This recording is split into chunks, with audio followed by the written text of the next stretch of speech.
I just spent a week with the new Omega Seamaster Railmaster, and I have to say I'm pretty impressed. It's important to note up front though that there are actually two new Railmasters this year, not one. We have the vintage tribute model that's a part of the Trilogy series. And then we have this model here, the Seamaster Railmaster, which is kind of a modern reincarnation of the Railmaster. This watch still has some vintage traits, but it's really a modern watch. It's meant to be an everyday kind of watch that straddles the dress and sport categories. And I have to say it does a pretty good job of that. It's the kind of watch that you can not think too much about and wear in almost any situation. The Railmaster has a 40mm case. Stainless steel, it's brushed almost everywhere. There's really no polished finishes to speak of. It gives it a really understated look. There's nothing flashy or over the top about this. It's 12mm thick, which it's not overly thick, but you certainly do feel it on your wrist. It's not like wearing a vintage watch at all. The fact that there are really no polished finishes to speak of makes this pretty unique in the modern watch space. From the bevels on the twisted lugs to every bracelet link, everything has this kind of matte brushed finish to it. Even the hands here are just shiny enough to make them easy to read, but not so shiny that someone's going to see them from across the room.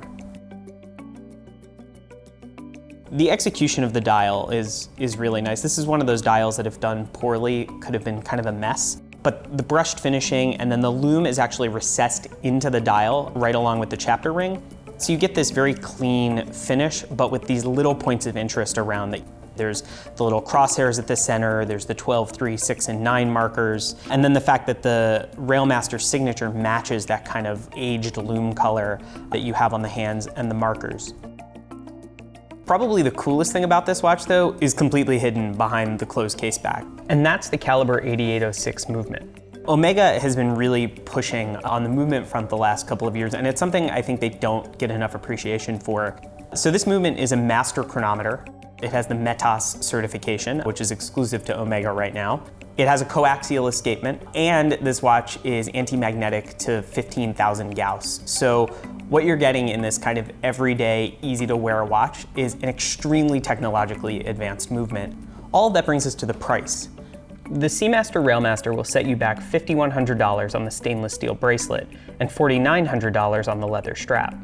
That's a really great value. This is a whole lot of watch for that amount of money. Like I said, you're getting a great movement in an easy to wear case. It's the kind of watch you could wear every day in any situation and be perfectly happy with.